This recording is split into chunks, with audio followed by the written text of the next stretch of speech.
মিসিসাগাতে শুরু হলো জমিদারি, মিসিসাগাতে শুরু হলো জমিদারি। আমাদের বাঙালিদের খাওয়া নিয়ে ভীষণ রকম বাড়াবাড়ি। মিসিসাগাতে শুরু হলো জমিদারি, মিসিসাগাতে শুরু হলো জমিদারি। মর্নিং, গুড আফটারনুন বা গুড ইভিনিং, আপনি যে সময় দেখছেন সেই মতো ধরে নিতে পারেন। আচ্ছা, আজকে আমার সাথে যিনি গেস্ট জমিদারি বৈঠকে, he doesn't need any kind of introduction.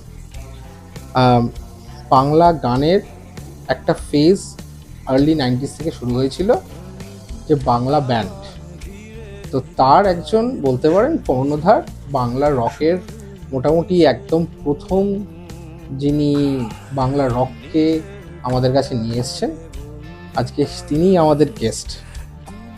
ওনার নাম ডক্টর সিদ্ধার্থ শঙ্কর রায়, কিন্তু আমরা সবাই তাকে সিধুদা বলেছি। হ্যালো সিধুদা। হ্যালো, সবাইকে নমস্কার আমার তরফ থেকে। অভিক যতটা বললো অতটা না বললেও হতো। ও আমার খুব ভালোবাসে, আমাদের খুব সুন্দর একটা বন্ধুত্ব রয়েছে, সেই জন্যই হয়তো একটু বেশি বললো। না না না না, সেরকম বেশি আমি বলিনি। তার কারণ বলছি, আর্লি 90s-এ, তার আগে তো কোনো বাংলা ব্যান্ড অ্যাজ সাচ ছিল না। ছিল বলতে মানে এপার বাংলায় ছিল না, ওপার বাংলায় ছিল। এপার বাংলায় মোহিনের ঘোড়াগুলিও তো ব্যান্ড হিসাবে সেই সময় আর এক্সিস্ট করতো না, কারণ মোহিনের ঘোড়াগুলি তৈরি হয়েছিল 1975-এ এবং তারা 1980 অবধি কাজ করতে পেরেছিলেন। তো সেই সময় তারা 3টে ইপি বার করেছিলেন, 77, 78, 79। কিন্তু ওই যেটা বলা হয় যে they were ahead of their time, তো সেই জন্যই ওনারা আর খুব বেশি দিন কন্টিনিউ করেননি। 1980-র পরে ব্যান্ড হিসাবে কিন্তু মোহিনের ঘোড়াগুলি আর এক্সিস্ট করেনি। তো আমরা শুরু করি 1992-তে, এবং শুরু করার জন্য যেটা মেন ড্রাইভিং ফোর্স ছিল যে বাড়িতে গান বাজনার প্রচলন ছিল। বাবা ভায়োলিন বাজাতেন, মা গান করতেন, আমার তিন দিদি বেশ গানে দক্ষ, কিন্তু সবাই অ্যামেচার এইভাবেই গান বাজনা করেছে, শখে গান বাজনা করেছেন। তো বিভিন্ন রকমের গান শুনেছি, বাবার ভায়োলিনে ওয়েস্টার্ন ক্লাসিক্যালের টুকরো শুনেছি। আবার বাবা যেহেতু আর্মিতে ছিলেন, প্রচুর ভারতের বিভিন্ন অংশে থেকেছেন, সো বিবিধ ভারতী খুব চলতো আমাদের বাড়িতে, ট্রানজিস্টার রেডিওতে। বিবিধ ভারতী মানে ওল্ড হিন্দি ফিল্ম সং, তার একদম পোকা ছিলাম আমরা। বড়দি ফর্মালি রবীন্দ্রসঙ্গীত শিখেছিল, আর যেমন হয় লোকসঙ্গীত ইত্যাদিগুলো তো শোনাই হয়ে যায়। কিন্তু যখন কলেজ জীবনে বা লেট স্কুল জীবন থেকে যখন ইংরেজি মিউজিকটা শুনলাম, ব্যান্ড শুনলাম বা রক মিউজিক শুনলাম, তখন সেটার প্রতি একটা অদ্ভুত দুর্বলতা তৈরি হলো। দুর্বলতা মানে যে গান বাজনা তো এক রকমই শুনেছি, সবই ভালো, সব কিছুরই একটা অন্যরকম মেজাজ আছে, কিন্তু এইটা যেন আমার মিউজিক। কিন্তু সমস্যাটা দাঁড়ালো ভাষা। তো গানের তো পুরোটা তো বুঝতে পারি না। Smoke on the water, fire in the sky এটুকু বুঝতে পারি, কিংবা we don't need no education, এই লাইনটা বুঝতে পারি, কিন্তু বাদ বাকি গানটা বুঝতে পারছি না।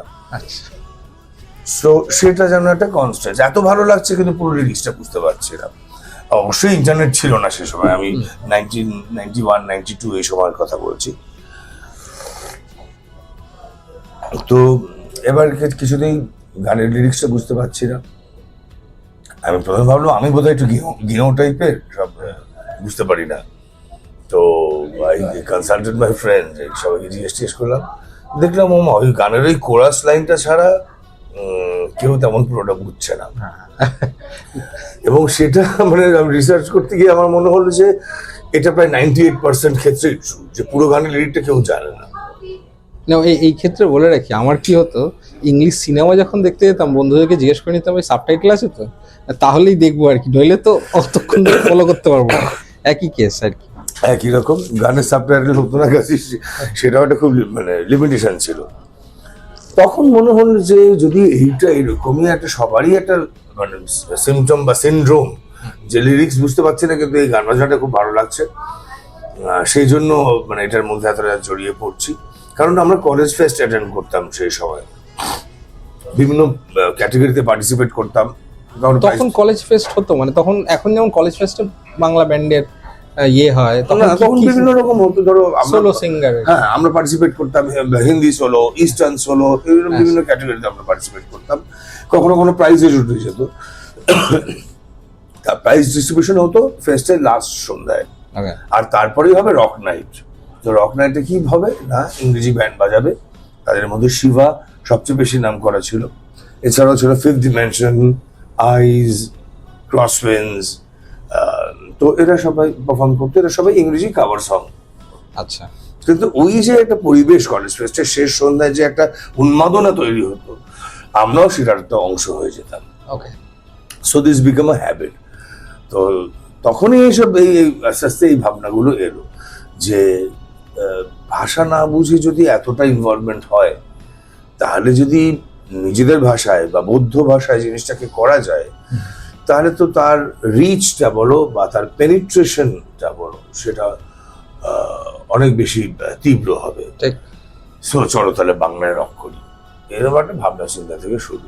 তো এইবার ব্যান্ড যখন ফরমেশন করতে হচ্ছে, ব্যান্ড তো আর একা নয়, যে তোমার বাদ বাকিদেরকে যে কিভাবে খুঁজে পেলে, মানে সবাই একত্রিত হলে কিভাবে, মানে তারা তো বাকিরা কেউ ডক্টর আসবে, তোমার কলেজের তো নয়, না পাড়াতো তো না, কিভাবে আর কি? না, ফেস্ট তো ওকে, ফেস্ট তো এই যে বললাম যে বিভিন্ন ফেস্টি কলেজ ফেস্টে যেতাম, তো সেখানে গিয়ে ন্যাচারালি লাইক মাইন্ডেড মানুষের সাথে আলাপ হয়ে যায়, বন্ধুত্ব হয়ে যায়। সো একদম কথা হয়ে যাচ্ছে আর কি, মানে যাদবপুরে সংস্কৃতি হচ্ছে, তারপরে কথা হচ্ছে নেক্সট কবে 22 তারিখ স্কটিশে, তাহলে 22 তারিখ স্কটিশে দেখা হবে। এই করে করে বন্ধুত্ব হয়ে যেত। আমরা আবার একই সাথে পার্টিসিপেটও করতাম।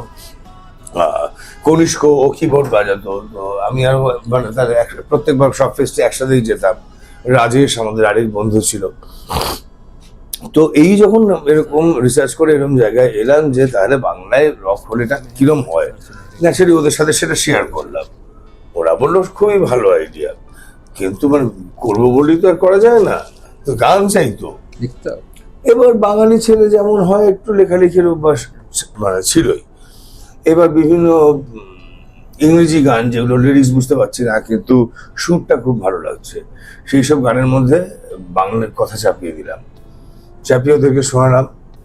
ভালোই বললো, ভালোই লাগছে, অসুবিধা নেই, কিন্তু এরকম ভাবে তো হবে না, এইভাবে তো ব্যান্ড বানানো যাবে না, নতুন তো বলবে গান ঝেড়েছিস, তো সুর করতে হবে। হ্যাঁ, সুর যে করা যাবে না তা নয়, দেখা যায় কি হয়, খুচরো খুচরো টুকরো টুকরো এরকম কিছু হয়তো 4 লাইন 6 লাইন এরকমও বানানো হলো, কিন্তু মানে একটা কিছু সলিড কিছু হাতে না থাকলে তো আমরা শুরু করতে পারছি না। ঠিক এমনই সময় কোনো একটা ম্যাজিক্যাল দুপুরে হয়তো বলবো কোনো একটা ঐশ্বরিক শক্তি আমার উপর ভর করলো, এবং হলুদ পাখি নামক গানটি গোটাটা লিখে ফেললাম এবং সুর করে ফেললাম একটা দুপুরের মধ্যে। এইবার সঙ্গে সঙ্গে সন্ধ্যাবেলা ছুটে গেছি ওদের বাড়িতে, গিয়ে শুনিয়েছি, দেখ এইবার গোটা গান বানিয়েছি, কিন্তু বলে হ্যাঁ ভালোই তো লাগছে রে, কর আরেকবার কর একবার কর। তো এইভাবে আমরা দেখলাম যে না, এই তো তাহলে গোটা গান এসছে, এবার আরেকটু সিরিয়াসলি ভাবা যায়। এবার তাহলে গিটারিস্ট দরকার, ড্রামার দরকার, তাদেরকে সন্ধান করা শুরু হলো। ও কিবোর্ড, কনিষ্ক কিবোর্ড বাজাতে পারে, রাজেশ আর আমি গাইতে পারি, এই অবধি ঠিক আছে। বাবি বলে আমাদের আরেক বন্ধু ছিল, বাবি বলে ঠিক আছে আমি তাহলে ড্রাম শিখতে ভর্তি হয়ে যাচ্ছি, তো ড্রাম শিখতে আরম্ভ করে দিল। তারপর গিটারিস্ট খোঁজ করতে করতে কয়েকজন পাওয়া গেল, এইভাবে ধাপে ধাপে আস্তে আস্তে ব্যান্ডটা ফর্ম হলো। ক্যাকটাস ফর্ম হলো, রাইট? হ্যাঁ, মানে ক্যাকটাস নামটা কেন হঠাৎ এত কিছু থাকতে গানের জগতের থেকে একেবারে আলাদা একটা নাম? আমরা এমন একটা শব্দ খুঁজছিলাম যেটা মানে আদতে ইংরেজি শব্দ, কিন্তু বাংলাতেও তার মানে এই কাপ, প্লেট, চেয়ার, টেবিল এই ধরনের যে ইংরেজি শব্দ, কিন্তু বাংলাই হয়ে গেছে এগুলো। যেহেতু আমরা ওয়েস্টার্ন মিউজিক আর বাংলা ভাষা দুটোকে একত্র করতে চাইছি, সেই জন্যই এরকম একটা শব্দের সন্ধান। তো এরকম অনেক শব্দ দিয়ে যাচ্ছি মানে মনের মধ্যে ঘুরছে বিভিন্ন শব্দ, সে মতো অবস্থায় ক্যাকটাস শব্দটা এসে থামলাম, আচ্ছা, যে বাহ এটা তো ভালো। তারও বাংলা আছে হয়তো, কোন একটা পার্টিকুলার টাইপকে ফণিমনসা বলা হয়, কিন্তু ফণিমনসা মানে আবার অল টাইপস অফ ক্যাকটাস নয়। না। তো সত্যি সত্যি ক্যাকটাসের যে আর কোনো বাংলা শব্দ রয়েছে কিনা সেটা আমি আজ অব্দিও শিওর নই। ক্যাকটাস মোটামুটি বাংলা শব্দ হয়ে মোটামুটি গেছে। বাংলা শব্দ হয়ে বিশেষ গেছে। করে তোমাদের আসার পর তো হয়ে গেছে আর কি, ফর শিওর। তো এইবার ক্যাকটাস শব্দটা আরো ভালো লাগলো যে এটা আরো কিছু এক্সপ্লেনেশন হতে পারে। মানে ধরো ক্যাকটাস এমন একটা পরিস্থিতিতে বাঁচে, ক্যাকটাস গাছটা যেখানে আর কেউ বাঁচতে পারে না, আর মরুভূমি মাঝখানে সে আর ক্যাকটাস গাছ হয়ে গেল, আর কোনো গাছ নেই। So cactus kind of signifies the urge to live, যে বাঁচার আকাঙ্ক্ষা, সেটা ক্যাকটাস শব্দটার মধ্যে দিয়ে যেন প্রকাশিত হয়। আমরাও যে যার মতন পড়াশোনা করছি, কিছু আর কেরিয়ার করতে হবে ইত্যাদি এরকম ভাবছি, কিন্তু আমাদের যেন গান বাজনাটাই বাঁচার সেই আকাঙ্ক্ষাটা আরো এবং সেখান জারিয়ে থেকেই দিচ্ছে, সেই জন্যই ক্যাকটাস শব্দ। সেখান থেকেই আলটিমেটলি তারপরে ডাক্তারিটাকে প্রত্যাখ্যান বা না, এতটা সহজ ছিল না। সহজ ছিল না। আচ্ছা, যখন ক্যাকটাস বানিয়েছি তখন তখন আমার মেডিকেল, হ্যাঁ একটু গরম আছে, হ্যাঁ, তখন 1992, আমি তখন ন্যাশনাল মেডিকেলে পড়াশোনা করছি, আমার 3rd ইয়ার। তো ছোটবেলা থেকেই জানি ডাক্তার হতে হবে, কাজে সেই অনুযায়ী জিনিসটা আমার প্রস্তুতি ছিল এবং সেই অনুযায়ী আমি এগিয়ে চলেছিলাম। তারপরে কিন্তু আমি পাশ করলাম, ইন্টার্নশিপ করলাম, হাউসশিপ করলাম, একটু টাকা পয়সার সমস্যার মধ্যে ছিলাম, বছর 2-3 আমি প্রায় প্রাইভেট নার্সিং হোমে কাজ করলাম। তারপরে মনে হলো যে কলকাতায় সব কলকাতাতেই সব, এদিকে গান বাজনা চলছে। গান বাজনা তখন ব্যস্ততাটা মোটামুটি, সপ্তাহে 1-2 মতন রিহার্সাল করি, আর খুব বেশি হলে মাসে 1 বা 2 শো পাই আমরা। এইভাবে চলছে। 99-এ গিয়ে আমাদের প্রথম অ্যালবাম বেরোলো। প্রথম অ্যালবাম বেরোনো মানে যে হই হই লই লই কোনো কাণ্ড ঘটলো তাও নয়। হ্যাঁ, লোকজন ততদিনে হয়তো বিভিন্ন জায়গায় অনুষ্ঠানে হলুদ পাখি শুনে ফেলেছে, বা শুধু তুমি এলে না শুনে ফেলেছে, পছন্দ করেছে। সো কিন্তু মানে it was not like a hot cake, ওরকম কিছু হয়নি। কম রেসপন্স দিয়ে আমরা এগোচ্ছি, এগোতে এগোতে। ততদিনে কি সুমন নচিকেতা হ্যাঁ, রিলিজ হয়ে গেছে, রিলিজ হয়ে গেছে। রিলিজ হয়ে গেছে। তারপরে মোহিনের ঘোরাঘুরি সম্পাদিত অ্যালবাম রিলিজ হয়ে গেছে বছর কুড়ি পরে। হ্যাঁ, আবার বছর 20 পরে রিলিজ হয়ে গেছে। So the market is also getting ready, আর আমরাও রেডি হচ্ছি। তো এই করে 99-তে প্রথম অ্যালবাম রিলিজ করলাম। তখনও কিন্তু আমার 2টো স্ট্রিমই চলছে। ও, এরপরে 2001-2 নাগাদ এলো নীল নির্জনে ফিল্মটার প্রস্তাব, এবং আমরা গান বানিয়ে ফেললাম, রেকর্ড টিকট করে 2002-তেই সেটাকে রিলিজ করে দেওয়া হলো অডিওটা।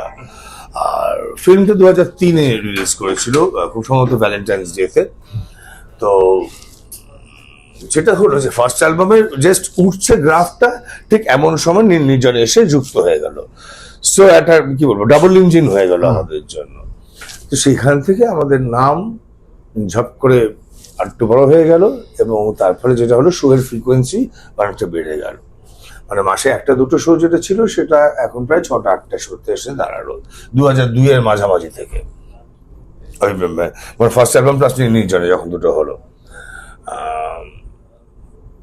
তখন আমি মাস্টার ডিগ্রি করছি। কিন্তু আমি 2000-এ মাস্টার ডিগ্রি মেডিসিন নিয়ে আমি বিআর সিং হসপিটালে অ্যাটাচমেন্ট নিয়েছি, মাস্টার ডিগ্রি চলছে আমার। তো সেখানে তো পড়ার প্রচুর চাপ থাকে ইউজুয়ালি। পড়ার প্রচুর চাপ, আর পিজিটি মানে জুনিয়র ডাক্তার হাসপাতালে, তার দায়িত্ব প্রচুর থাকে। তো সেই দায়িত্বগুলো পেরিয়ে কি কোন হাসপাতাল একজন জুনিয়র ডাক্তারকে মাসে 6টা থেকে 8টা ছুটি দেবে? কারণ এই শোগুলোর অনেকগুলোই কলকাতায় নয়, বর্ধমান, কৃষ্ণনগর, হলদিয়া। তো সেগুলোর জন্য তো আমার গোটা দিন ছুটি নিতে হচ্ছে। কলকাতায় হলে না হয় 4টে অব্দি ডিউটি করে আমি পালিয়ে যাচ্ছি, কিন্তু কলকাতার বাইরে শো হলে মুশকিল হয়ে যাচ্ছে। তো এরকমই করতে করতে একটা জায়গায় এসে বুঝতে পারলাম যে সম্ভব নয় একটা মানুষের পক্ষে নিজের মগজ, নিজের হৃদয়, নিজের কর্মক্ষমতা, নিজের এনার্জি, এটা দুটো জায়গায় ডিস্ট্রিবিউট করা সম্ভব নয়। তাই বলেছে একদম ছেড়ে দিচ্ছি এরম ভাবিনি। আমি ভাবলাম এটা 6 মাসের মুলতুবি। 2003 ফেব্রুয়ারিতে আমি ভাবলাম যে এটা 6 মাসের মুলতুবি নিই না, কি আছে, হয়তো মাস্টার ডিগ্রিটা শেষ হলো না বা হওয়াটা মুশকিল হবে, কিন্তু পকেটে এমবিবিএস ডিগ্রি তো আছে, সেটা তো কেউ চিনিয়ে নিচ্ছে না। 6 মাস মুলতুবি দিলেও কেউ কেড়ে নিচ্ছে এমডিটা শেষ করলে না? না। এই করে ডিএনবি করছিলাম, আমি ডিএনবি মেডিসিন করছিলাম, তো সেটা আর শেষ করা হলো না। ভাবলাম যে 6 মাস করে দেখি, শুধু গান বাজনাটা করে দেখি, যদি সাফল্য পাই, যদি ঠিক মতন এগোতে ইচ্ছে মানে পারি, এগোতে ইচ্ছে করে, তাহলে এগোবো, আর নইলে ফিরে আসবো, 6 মাস বাদে ফিরে আসবো, কি আর এমন আছে। সেই 6 মাস থেকে এখন মোটামুটি 22 বছর চলে যাচ্ছে, 6 মাস পেরোয়নি। আর না, সেই 6 মাসটা এখনো পেরোয়নি। আর এই মুহূর্তে অনেক, শুধুমাত্র তো কলকাতায় নয়, দেশেও প্রচুর শো করেছে, তারপরে বিদেশেও প্রচুর শো, আর ফাইনালি এই বছর ক্যাকটাস কানাডায় ফার্স্ট একটা ট্যুর করলো। এবং ট্যুর বলতে প্রকৃতপক্ষে ট্যুর, ফার্স্ট বাংলা ব্যান্ড, যেমন ক্যাকটাস যারা মিউজিকে মানে সিনেমায় মিউজিক দিয়েছিল নীল নির্জনে, সেম ওয়েজ বলতে গেলে কলকাতার ফার্স্ট বাংলা ব্যান্ড হিসেবে ক্যানাডার ট্যুর, বা আমরা কি ওয়ার্ল্ড ট্যুরও বলতে পারি, কারণ আফটার ক্যানাডার তারা এবার ইউরোপে যাচ্ছে। ইউরোপে কোথায়? আমস্টারডাম, 3টে শহর, এখানে আমরা 6টা শহর করেছি। সেটা আমার মনে হয় বেশ মানে ভালোই একটা মানে ট্যুর হয়েছে। তার জন্য পিবিএ প্রবাসী বাঙালি আড্ডা, তাদেরকেও অবশ্যই ধন্যবাদ দেব। আর এখানে 6টা শো আমাদের শেষ হয়েছে। আগামীকাল আমরা ইউরোপ যাচ্ছি, সেখানে 3টে দেশে 3টে পারফরমেন্স রয়েছে, মানে নেদারল্যান্ডস, বেলজিয়াম এবং সুইডেন, এই 3টে দেশের 3টে শহরে আমরা পারফর্ম করব। সেটাও আমাদের জন্য প্রথমবার হবে।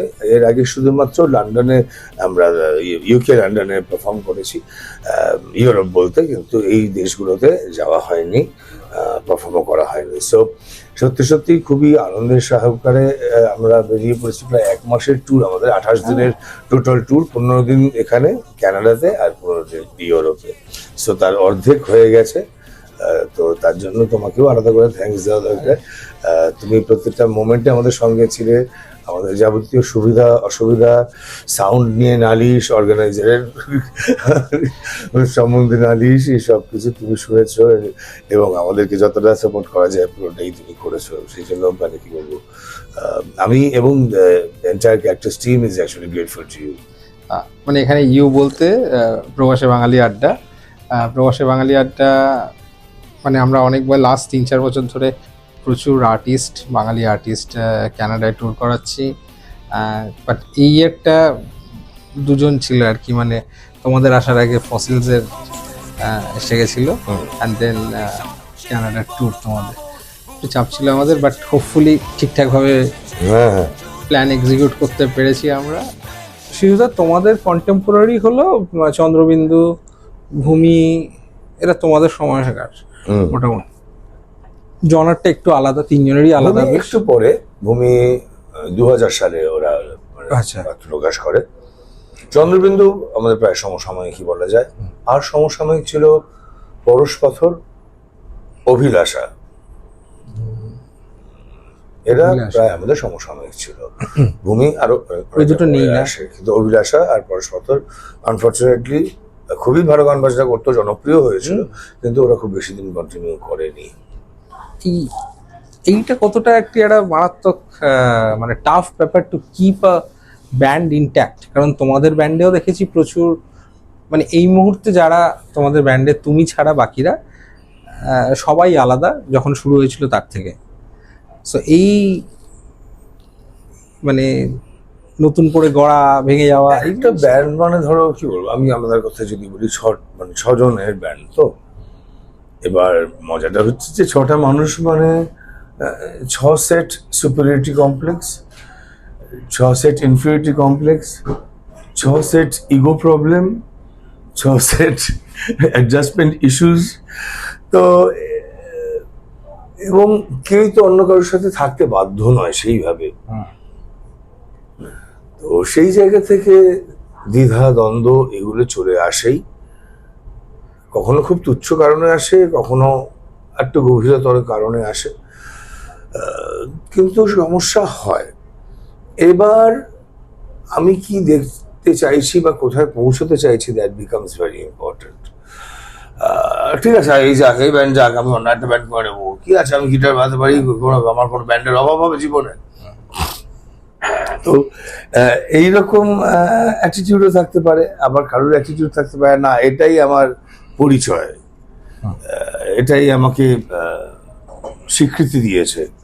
তো সেইভাবে যদি ভাবা যায় তাহলে কিন্তু আমার মনে হয় ব্যান্ডের সাথে লেগে থাকাটা অনেক বেশি স্ট্রং হয়। যেমন আমি বলি যে আমার নাম হচ্ছে সিধু, পদবী হচ্ছে ক্যাকটাস। মানে বাবা মার দেওয়া নাম সিদ্ধার্থ শঙ্কর রায়, তার আগে আবার অনেক চেষ্টা চরিত্র করে 7-8 বছর লড়াই করে ডক্টরটাও বসাতে পেরেছিলাম, কিন্তু পরবর্তীকালে বন্ধু বান্ধব, মিডিয়া, শ্রোতা সবাই মিলে কম্প্রেস করে সিধু করে দিয়েছে। সিধু আমার বাড়িতে কোনোদিনই মানে ডাকনামও ছিল না আর কি। সেটা আমি জানি কি ডাকনাম ছিল। তো এই গানের জন্য আমার নাম সিধু হয়ে গেছে, আর পদবিটাও ক্যাকটাস হয়ে গেছে আর কি। তো সেইভাবে আমি আমার আইডেন্টিটি, আমার প্রাইমারি আইডেন্টিটি হিসাবে ভেবেছি ব্যান্ডকে। সো কোনো পরিস্থিতি যত ঝগড়াই হোক না কেন আমি ব্যান্ড ছাড়বো না। যখন ঝগড়ার মারপিটও করতে রাজি আছি, কিন্তু ব্যান্ড আমি ছাড়বো না। এটা আমার পরিচয়, এটা আমার একমাত্র স্বীকৃতির জায়গা। এবং যেহেতু আমি আরো অনেক কিছু ছেড়ে এসেছি, ধরো মেডিসিনের মতন একটা খুব সিকিউর প্রফেশন, খুব রেসপেক্টেড একটা প্রফেশন, সেটা আমি ছেড়ে এসেছি। আমি সেইভাবে ফ্যামিলি ফর্ম করিনি। সেটা যে ক্যাকটাসের জন্য বিরাট আত্মত্যাগ করেছি তা না, সেটা আমার ব্যক্তিগত ভাবনা চিন্তার জায়গা থেকেই হয়তো সেটা করেছি। কিন্তু আমি সত্যি সত্যি জীবনে ক্যাকটাস ছাড়া আর কিছুকে আমি প্রায়োরিটি দিইনি বা দিতে পারিনি। তো সেইটা আমার মনে হয় একটা ব্যান্ড কন্টিনিউ করে যাওয়ার জন্য খুব ইম্পর্টেন্ট ফ্যাক্টর, যে আমি এটাকে ঠিক কতটা গুরুত্ব দিচ্ছি। তো সেই জন্যই ব্যান্ডের মধ্যে ভাঙা গড়া ইত্যাদিগুলো হয়েছে, একাধিকবার হয়েছে। কিছু ভাঙা আর জোড়া লাগেইনি কখনো, কিছু ভাঙা আবার জুড়েছে, আবার ভেঙেছে, আবার জুড়েছে। তো এইভাবেই মানে চলতে থাকা। তোমার ক্যাকটাস ছাড়াও তুমি আরেকটা ব্যান্ডে পারফর্ম করো, সিধু অ্যান্ড দ্য জার্নি বলে। তো সেটার ব্যাপারে যদি বলো, মানে সেটা কি করে ফর্ম হলো বা কেনই বা ফর্ম হলো? সিদ্ধান্ত জার্নি ফর্ম হওয়ার একটা খুব স্পষ্ট কারণ, যে ক্যাকটাসে তো আমরা নিজেদের গান বাজনা করি, নিজেদের তৈরি গান বাজনা করি, কাভার সংস খুবই কম করি আমরা। এই পুজোর শো গুলোতে কয়েকটা করলাম, সেটা তোমরা দেখলে, কারণ এগুলো ফ্যামিলি ক্যাটাগরির শো। এগুলোকে ঠিক বাংলা রক শো সেইভাবে বলাটা ঠিক নয়। ফ্যামিলি ক্যাটাগরি, বিভিন্ন বয়সের মানুষ রয়েছেন, বিভিন্ন রুচির মানুষ, তাদের দুর্গাপুজো, তারা আনন্দ করতে এসছেন, তারা টিকিট কেটে এসছেন। সো তাদের সবার কথা ভেবে অনুষ্ঠানের মানে গানের তালিকা বানানো উচিত। তো কিন্তু এই শোগুলো ছাড়া, এই পুজো শো ছাড়া বাদ বাকি ক্যাকটাসের শো মানে কিন্তু রক শো। সেখানে তার গানের সিলেকশন, তার প্রেজেন্টেশন, তার body language, everything is very different. কিন্তু এর বাইরেও তো কিছু গান থাকে যেগুলো করতে ইচ্ছে করে। যেমন ধরো কি বলো, মোহিনীর ঘোড়াগুলির কিছু গান আমার খুব প্রিয়, বা মোহিনীর ঘোড়াগুলি সম্পাদিত অ্যালবাম থেকে কিছু গান, সেগুলো খুব প্রিয়। সেগুলো করার তো কোনো স্কোপ নেই। ধরো বিয়ের গান, গড়ের মাঠের গান, বাড়লে বয়স সবাই মানুষ হয় কি, শুনলে কথা মানুষ চেনা যায় কি। সো এই গানটা খুব প্রিয় গান, কিন্তু এই গানটা হঠাৎ করে ক্যাকটাসে করার কোনো কারণ নেই। তো এই ধরনের গানগুলো আমার করতে ইচ্ছে করে। কোথাও কি করি, তাহলে একটা আরেকটা যদি লাইন আপ থাকে আমার সুবিধা হয়। আর কিছু মানুষজন, যেহেতু আমার একটু টিভিতে মুখটুক দেখা যায় আর কি, তো কিছু মানুষ তারা রয়েছেন, তারা ক্যাকটাস, রক মিউজিক ইত্যাদি তারা অতটা জানেন না বা অতটা ওইদিকে তাদের ঝোঁকটা নেই, কিন্তু তাদের সিধুকে খুব ভালো লাগে। তো এরকম আমার কাছে প্রচুর মানে অফার আসতে আরম্ভ করে যে আপনি একটু করুন। এক নম্বর হচ্ছে ক্যাকটাসের বাজেট আমরা পারবো না, 2 নম্বর আমাদের এখানে না ওই রক মিউজিকটা ঠিক চলবে না, কিন্তু আপনার গান শুনতে আমাদের খুব ভালো লাগে, আপনি এসে আমাদের এখানে অনুষ্ঠান করুন।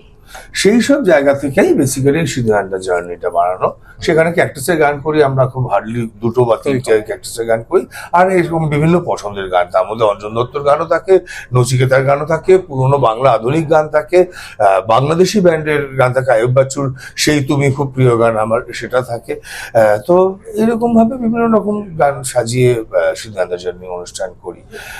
তবে এখন সেটা মাঝখানে যখন ওই ধরো লকডাউনের ফেজ, তখন একদিকে হচ্ছে মার্কেট টালমাটাল অবস্থা হয়ে রয়েছে, তখন তো কনসার্ট বন্ধ, হ্যাঁ কনসার্ট বন্ধ, জুমে বা ইয়েতে করতে তোমরা, আমি দেখেছি। এবং যতটুকু সম্ভব হচ্ছে সেখানে বাজেট ইস্যু, কেউ বড় করে খরচা করতে রাজি হচ্ছে না। আর তাছাড়াও ক্যাকটাসের ইন্টারনাল জায়গায় মান অভিমান দ্বিধা দ্বন্দ্ব এগুলো হঠাৎ করে একটু বেড়ে গিয়েছিল। তো সেই সময়টায় কিন্তু সিধু অ্যান্ড দ্য জার্নিকে আমি অনেকটা মানে একটু এগিয়ে নিয়ে যাওয়ার চেষ্টা করেছিলাম বা পেরেও ছিলাম।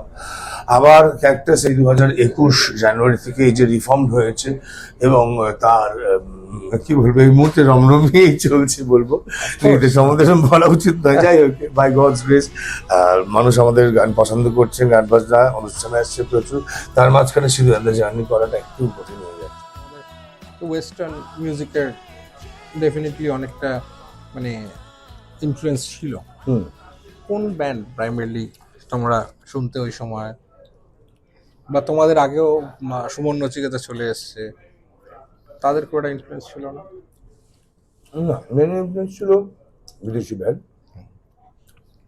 আমাদের অবশ্য পিঙ্ক ফ্লয়েডের নাম বলতেই হয়, এছাড়াও ডোজ, লেড জেপেলিন, আমার খুব প্রিয় ডায়ার স্ট্রেটস,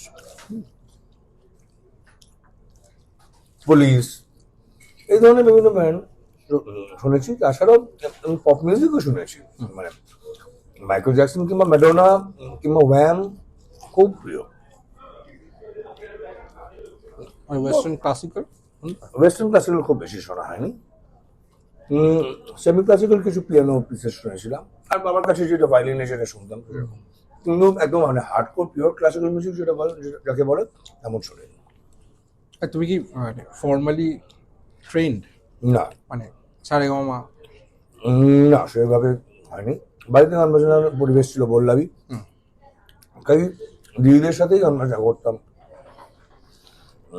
মা গুনগুন করছে বা দিদিরা গান গাইছে, আমি জয়েন করে গেলাম, কিংবা আমি টেবিল বাজাচ্ছি, এইভাবে খুব ন্যাচারালি মিউজিকটা আমার মধ্যে ঢুকে গেছিল। সেইভাবে গান শেখা হয়নি কারোর কাছে, যাকে বলে নাড়া বেঁধে গান শেখা, সেটা হয়নি। তো তোমার এখন তো বাংলা গানের মানে একটা রমরমা ব্যাপার চলছে আর কি, there are so many new artists যারা এসছে আর কি, এবং আরো নতুন নতুন ব্যান্ডও এসছে অনেক তোমাদের অনেক পরবর্তী যুগে, অনেক ইয়াংস্টার্সরা তোমাদের থেকে যারা হয়তো পরবর্তী প্রজন্ম বলা যায়, তারা ব্যান্ড করছে এখন। তাদের মধ্যে কার কার নাম শুনেছো, মানে কারা কলকাতায় মোটামুটি এখন ভালো করছে? ধরো মানে কি বলবো, প্রায় একই প্রজন্ম, কিন্তু একটু কয়েক বছরের ব্যবধান। ভূমির কথা তো বলেছি, ফসিলস, লক্ষ্মী ছাড়া, এরা হয়তো কয়েক বছর পরে আমাদের কাজ শুরু করেছে, কিন্তু খুবই সাকসেসফুলি কাজ করছে। আরো যদি আরো নতুনতর প্রজন্মর কথা যদি বলা হয়, তাহলে পৃথিবীর এই ব্যান্ডটি বেশ মন দিয়ে কাজ করে। মিসিং লিঙ্ক ভালো কাজ করার চেষ্টা করছে। ফকিরারও খুবই খ্যাতি হয়েছে, যদিও ওরা অরিজিনাল মিউজিক করে না, বাট অরিজিনাল গান করে না, সবই ওদের ফোক গুলোকে ওরা নতুন করে সাজিয়ে নেয়, কিন্তু ভালো পারফরমেন্স দেয়, প্রচুর অনুষ্ঠানও করে। তো ব্যান্ড মিউজিক নিয়ে যে কিছু হচ্ছে না তা নয়, কিন্তু অ্যাট দ্য সেম টাইম আমি বলবো যে মিডিয়ার তরফ থেকে যে সাপোর্টটা এক সময় ছিল আমরা পেয়েছি, কারণ একটি বিশেষ করে এফএম স্টেশন এবং সঙ্গে আরো কয়েকটি এফএম স্টেশন, তারা কিন্তু বাংলা ব্যান্ড ব্যাপারটাকে খুবই এগিয়ে নিয়ে যাওয়ার, মানে এগিয়ে দিতে সাহায্য করেছে। মানে 1 ঘন্টায় যদি 8টা গান বাজে, তার মধ্যে 4টে ব্যান্ডের গান থাকতো, এইরকম ছিল। ইভেন একটা ব্যান্ডের অ্যানুয়াল প্রোগ্রামও হতো না, নজরুল মঞ্চে ব্যান্ডে মাতরম নাকি, ব্যান্ডের কম্পিটিশন ছিল সেটা। পৃথিবী তো ব্যান্ডে মাতরম থেকে উঠে এসছে, মিসিং লিঙ্কও ব্যান্ডে মাতরম। আচ্ছা, আর তোমাদের যারা মানে তোমাদের মানে তোমার কথা, তোমাদের আগে শুরু করেছে সুমন, নচিকেতা, অঞ্জন দত্ত, এদেরকে যদি 1 2 3 বলা হয়, তুমি কাকে 1 2 3 তে রাখবে? সুমন, অঞ্জন, নচিকেতা। এইভাবে বলা খুব হ্যাঁ, কঠিন চাপ, আর কি। হ্যাঁ। যার নাম বলবো না 1 নম্বরে রেখে যাবে। তবে লেখনের ব্যাপারে যদি বলি তাহলে তো সুমন দা একেবারে এগিয়ে রাখতে হবে। সুমন। তাহলে লেখার যে ওজন যেটাকে বলা হয় সেটা সুমন দার দারুণ। আবার অঞ্জন দত্তর সিম্পলিসিটিটা দারুণ, খুব সহজ কথা সহজভাবে বলার একটা দারুণ মানে অনেক ছন্দ আছে। আর আবার গায়ক হিসাবে কিন্তু নচিকেতা হয়তো গিয়েছে, কারণ তার একটা এক্সটেন্সিভ ট্রেনিং রয়েছে। তো সকলের বিভিন্ন রকম গুণ রয়েছে, এমনি গুণ না থাকলে হঠাৎ করে তো মানে এত যে জনপ্রিয় হয়ে যায় না, লেজেন্ডারি তারা হয়ে গেছে। এখনকার মধ্যে সবচেয়ে নাম করা অনুপম দা। কয়েকদিন আগে ক্যানাডা ছিল। ওরকমের গান আমার খুব ভালো লাগে, লেখা খুব ভালো লাগে, ওকে খুব আমি স্নেহ করি ও ভালোবাসি, আমার প্রচন্ড রাগ আছে। কারণ ও আসার পরই এই যে ব্যান্ড, এই পুরো তার যে মার্কেটটা সেটা একটু ডাউন হয়। আচ্ছা। কারণ তার আগে লোকজন এই ধরনের গান বাজনাই শুনছিল, বা নন ফিল্ম গান বাজনাই বেশি শুনছিল, ফিল্মের গান অতটা মন দিয়ে শুনছিল না। আমাদের কলকাতা কেন্দ্রিক আমি যদি শ্রোতাদের কথা বলি, কিন্তু অনুপম এসে যাবতীয় শ্রোতাকে ওর নিজের দলে ফিরিয়ে নিয়েছে। মানে এটা ওই কিন্তু যে 2011-তে ওই যে অটোগ্রাফ হিট করলো, তারপর কিন্তু 2011 থেকে 2025 এই 14 বছরে ওর কিন্তু কোনো ফিরে তাকানো বা কোনো ডাউন ফেজ এরকম কিন্তু হয়নি। অনুপমের কোনো না কোনো গান সবসময় খবরে দেখেছে। মানে শিবুদা বললো অনুপমের উপর রাগ আছে, অ্যাকচুয়ালি বলে এটা অনুপমের প্রশংসাই করে গেল, যা বুঝতে পারলাম। তারপরে তোমার এরপরে মানে ক্যাকটাস রিসেন্টলি একটা ইয়ে এনেছে, ফিরছি বাড়ি, যে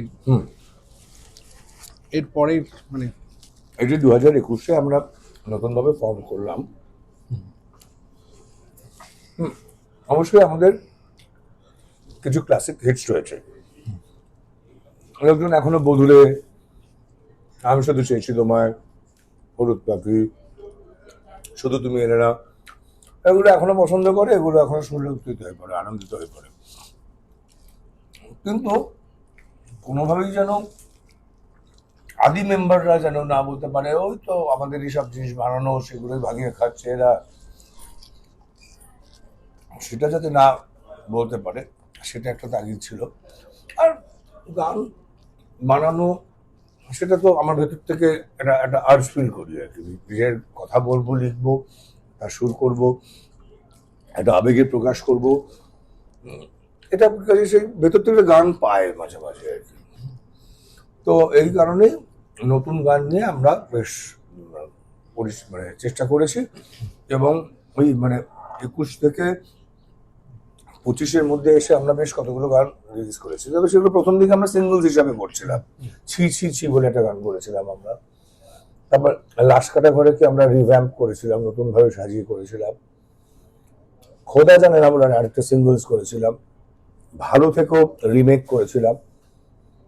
তো তখন নিজেরাই ভাবলাম, ফ্যানেরাও বললো যেরকম একটা একটা করে সিঙ্গলস ভালো লাগছে না, তোমরা একটা অ্যালবাম বা এরকম কিছু করো। তো তখন আমরা ঠিক করেছি তাহলে 3টে গানের একটা ইপি মতন বানানো। সেইটা আমরা অডিওটা রিলিজ করলাম 2025-এর ফেব্রুয়ারিতে, ভাষা দিবস। আর এখন সমস্যা হচ্ছে যে মানুষ তো শুধুমাত্র আর গান শোনে না, গান দেখতেও চায়। তো তারপরে যেটা হচ্ছে যে মিউজিক ভিডিও বানানোর এটা একটা বাধ্যতামূলক ঘটনা ঘটে গেছে।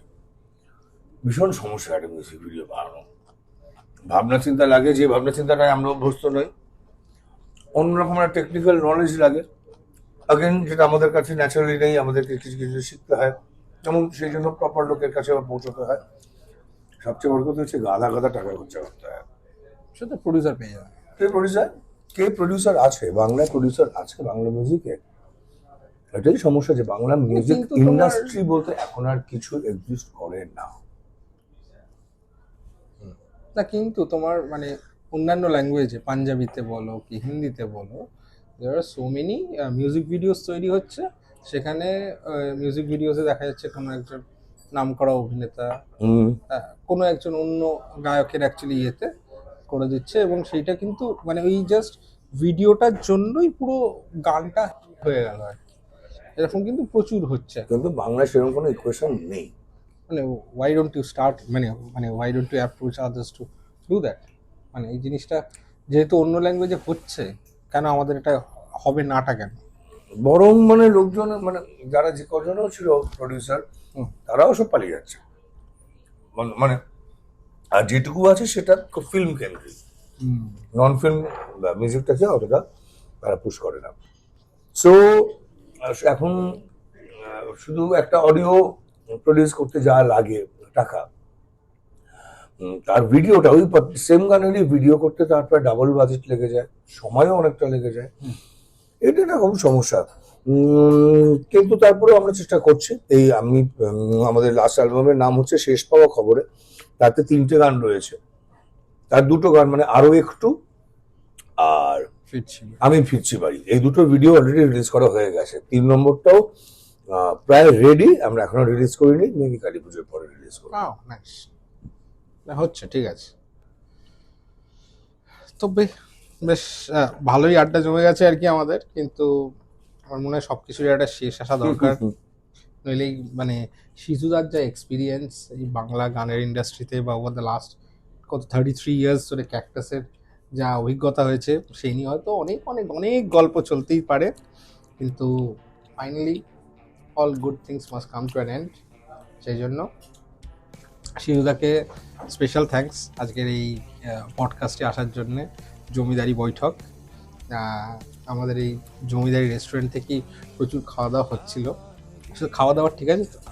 অভাবনীয় যে টরন্টোতে বসে আমাদের যেটা এর মধ্যে একদিন খাইয়েছি সেটা হচ্ছে কচুর লতি দিয়ে চিংড়ি মাছ। এটা যে টরন্টোতে মানে জিনিসটা পাওয়া যেতে পারে এবং তার রান্নার যে উৎকর্ষ, যেমন স্বাদ হওয়া উচিত সেই স্বাদ বজায় রেখে এই ধরনের বাঙালি একদম মানে কচুর লতি চিংড়ি মাছ একদম সম্পূর্ণ বাঙালিয়ানা আর কি, সেটাকে যে এখানে করা যেতে পারে সেই ভাবনা এবং তার রূপায়ণ সেটা অভিজ্ঞ করতে পেরেছে। কারণ সেটাও আমি মনে করি যে অনেকটা ইচ্ছে অনেকটা প্যাশন না থাকলে এটা এইভাবে করা যেত না। তুমি একটা বিরিয়ানির আউটলেট খুলে ফেলতেই পারতে, কিন্তু এই যে ডিটেলিংটা এই বাঙালিয়ানাটাকে যে উদযাপন করা, সেটা আমার মনে হয় একটা ভেতরের একটা অন্য একটা আরতি থেকে সেটা তৈরি হয়। তো আমার মনে হয় আমরা জীবনে যাই করি না কেন, যে সবার তো বিভিন্ন রকম ইন্টারেস্ট থাকে, কিন্তু সেই জীবনে যা কিছু করছি তার মাঝখানে যদি আমরা একটু আমাদের আবেগটাকে একটু প্যাশনটাকে আমরা ভরে নিতে পারি, তাহলে কিন্তু কাজটা শুধুমাত্র কাজ থাকে না, কাজটা একটা আনন্দের একটা সূত্র হয়ে যায়। আমরা শো করলাম, প্রচুর ট্রাভেলিং করলাম এই লাস্ট 2 সপ্তাহ ধরে। ক্লান্তি তো আছে নিশ্চয়ই, মানে শরীরে খুবই ক্লান্তি আর কি, কেউ যদি পিঠটা একটু টিপে দিত খুব ভালো লাগতো, কিন্তু মনের কোনো ক্লান্তি নেই, এটাই বলতে চাইছি। কিন্তু মনের কোনো ক্লান্তি নেই, যেন আজকে সন্ধ্যায় আরেকটা শো থাকলেও আনন্দ করে দেবো, আনন্দ করে। সো এটা খুব ইম্পর্টেন্ট আমার মনে হয়, কারণ ভালোবেসে করেছি বলেই বাংলা ব্যান্ড ক্যাকটাস 33 বছর ধরে এগোতে পেরেছে। So I love cactus, we all love cactus. আর এই ক্যাকটাসের সাথেই সিধুদা এবং আমরা সবাই জড়িত, মানে মনে প্রাণে জড়িত আমরা। আর thank you Cactus for giving us such great music for so many years, new genre of music to Bengali music industry, আগে ছিল না। Thank you once again. Thank you আপনাদেরকেও এতক্ষণ ধরে আমাদের সাথে থাকার জন্য।